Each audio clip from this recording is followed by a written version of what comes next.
Emel Yeşilkaya'yı mikrofona davet ediyorum. لقد صدق الله رسوله الرؤيا بالحق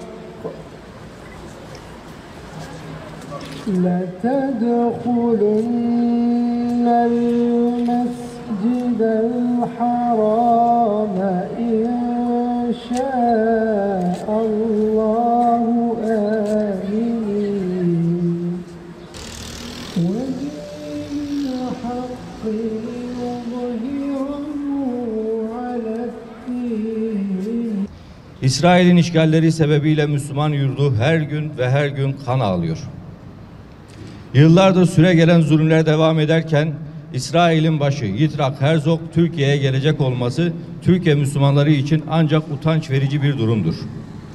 Müslüman milletlerin yüzyıllardır İslam alemine öncülük ve önderlik yapmış bir ülkenin topraklarında terörist bir ülkenin Cumhurbaşkanı'nın yeni teklifler ve yeni önerilerle gelmesi bizleri derinden yaralamaktadır. Siyonist lobilerin dünyadaki terörün ana merkezi olan ABD ile İslam coğrafyasında yaptıkları katliamlar, işgaller, tecavüzler, sömürü faaliyetleri halen devam etmekte ve bunların başı da ülkemizi ziyaret edecek olan İsrail Cumhurbaşkanı Herzog'tur. Görmemek için kör, duymamak için sağır, dertlenmemek için vicdan ve izandan yoksun olmak gerekir. Müslüman liderlerin bu teröristlerle mücadele etmek yerine onlarla işbirliği yarışına girmeleri bir Müslüman olarak bizleri utandırmaktadır. Ve onlara söyleyeceğimiz şey şu: Allah'tan korkun. Allah'tan korkun ve Allah'a güvenin. Tövbe edin ve ahiretinizi düşünün.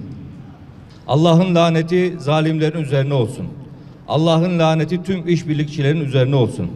Allah'ın laneti İslam alemi arasında nifak saçanların üzerine olsun. Ve yine Allah'ın laneti bütün mazlumiyetlere, bütün kana, bütün gözyaşına rağmen işbirlikçilerle el tutuşmaya, işbirlikçilerle anlaşma yapmaya, işbirlikçilerle stratejik ortaklık yapanların üzerine olsun. Biz inanıyoruz ki zafer İslam'ındır, zafer Allah'ındır, Allah'ın yardımı ise çok yakındır ve mücahitlerindir.